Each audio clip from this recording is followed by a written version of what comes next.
Seja muito bem-vindo, eu sou o presbítero Rafael Ferreira e você está no canal Eco da Escritura e nós estamos no programa Evangelize, onde juntos estamos lendo o Evangelho, Mateus, Marcos, Lucas e João, certo? Nesse vídeo, Mateus 15, minha versão da Bíblia, Almeida Revista e Atualizada. Vamos ler ela juntinhos, hein? Curta, comente, compartilhe. Faça que esse vídeo chegue a outras vidas. Quero dar um testemunho. Tenho visto que meu vídeo está sendo usado em igrejas menores, onde tem muita gente que não sabe ler. Então, me ouvir tem feito bem para essas pessoas. Fico feliz. É esse o motivo de estar fazendo esse vídeo. Que o Evangelho chegue a lugares onde... O Evangelho gravado pelo YouTube chegue em lugares onde... a nossa presença física, muitas das vezes, não tem como chegar. Pelas distâncias, pelo tempo, certo? Então vamos lá em Mateus 15, mas antes de ler, vamos fazer uma breve oração. Senhor, em nome de Jesus, eu te agradeço, Pai, por mais um dia na tua presença, por mais uma vez a gente poder ouvir a tua palavra, os seus ensinamentos eternos. Pai, nós lhe pedimos misericórdia, pedimos perdão pelas nossas falhas, pelos nossos pecados, pelas nossas fraquezas, mas se estamos aqui, meu Pai, é justamente pedindo o seu auxílio, para que a gente fique limpo, para que a gente possa brilhar o brilho do teu Espírito Santo, para que a gente possa cada dia mais parecer, meu Pai, com Jesus Cristo, esse a quem a gente aceita como único, verdadeiro e suficiente Salvador. Senhor, em nome de Jesus, fale conosco. Amém. Vamos lá? Jesus e a tradição dos anciãos, o que contamina um homem. Vamos lá, versículo 1.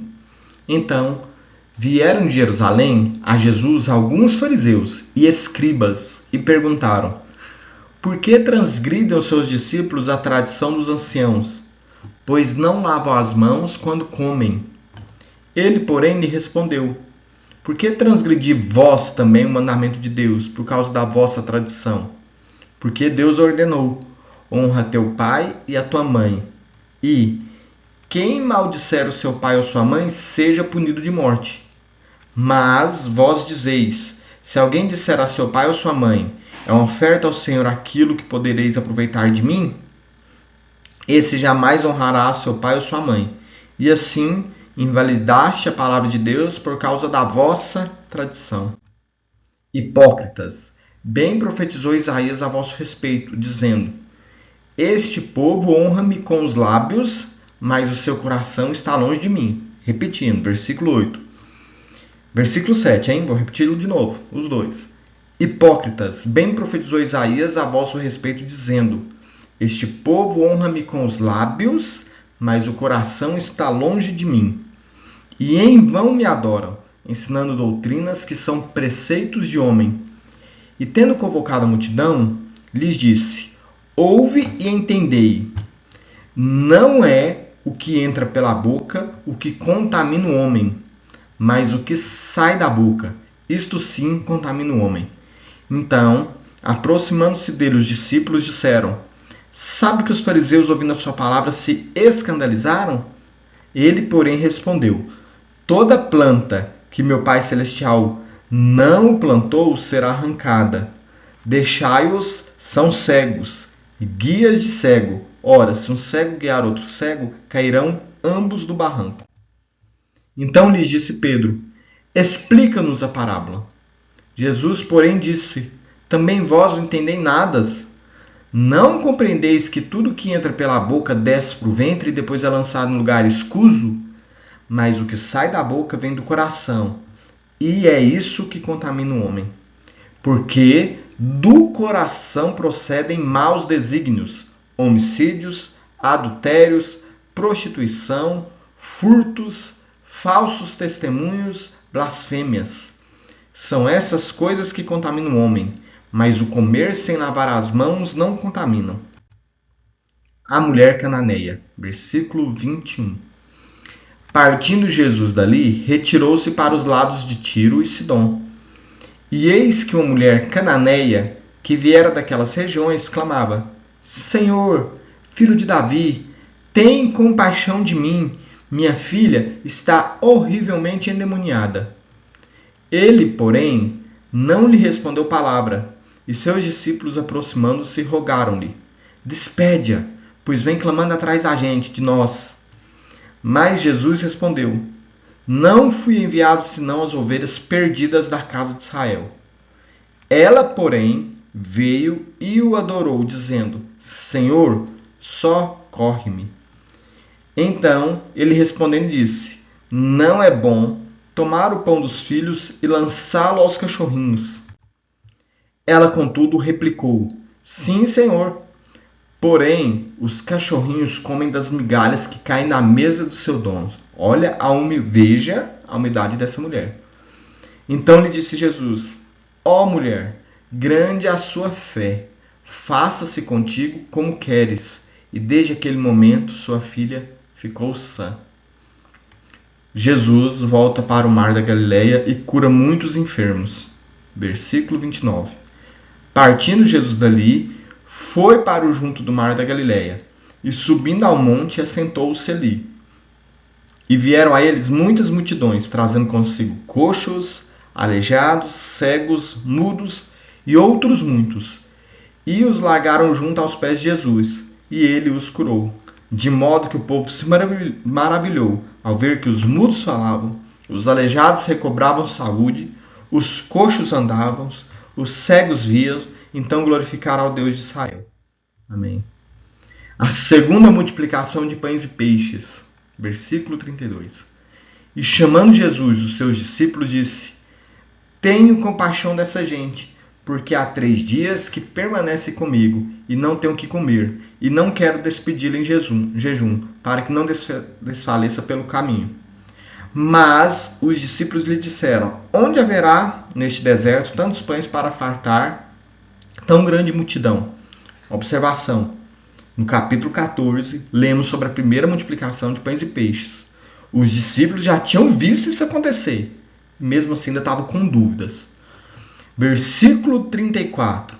Perguntou-lhe Jesus: Quantos pães tendes? Responderam: 7 e alguns peixinhos. Então, tendo mandado o povo sentar-se no chão, tomou os 7 pães e os peixes, e dando graça, partiu, e deu aos seus discípulos, e estes ao povo.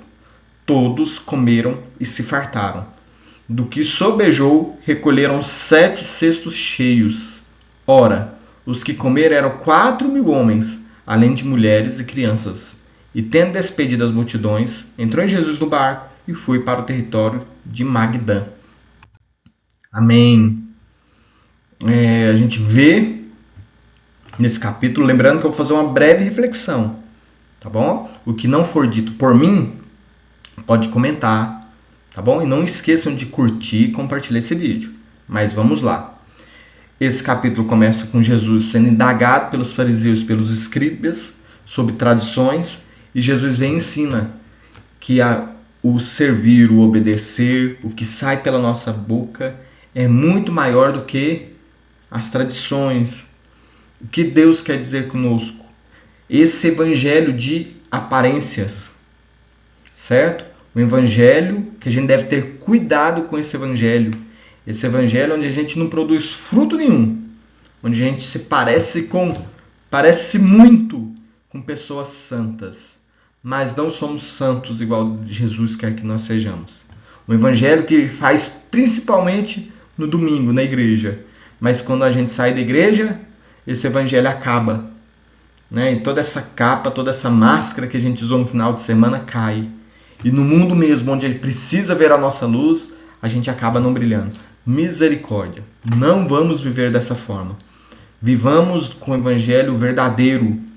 O evangelho onde as pessoas possam enxergar Jesus em nós. O evangelho que Jesus pregava, que era do amor pelo próximo, que era do bom conselho, que era o da alegria.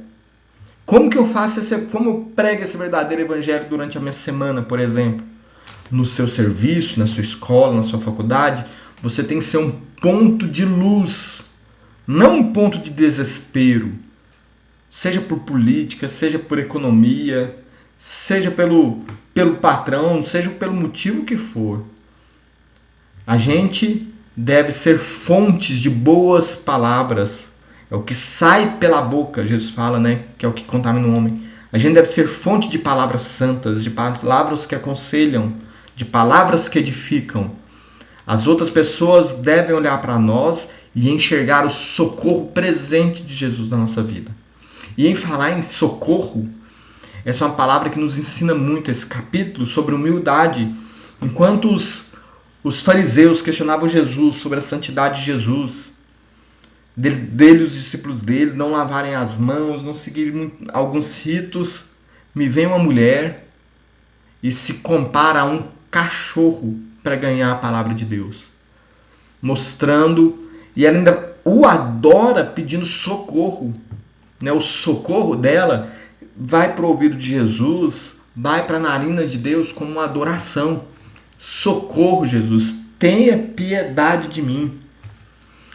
Capítulo passado eu falei, né, do Pedro afundando e o Deus que está disposto a nos tirar, né, do afogamento do mundo. Essa palavra agora nos ensina sobre essa humildade, da gente enxergar a Deus, né, ela reforça essa ideia da gente enxergar a Deus como algo que eu preciso e preciso muito. Nós precisamos do socorro divino. E os milagres de Cristo vão acontecer em nossas vidas. Eu preciso que o milagre de Deus aconteça na minha vida todos os dias. É por isso que eu estou aqui pedindo socorro para Jesus.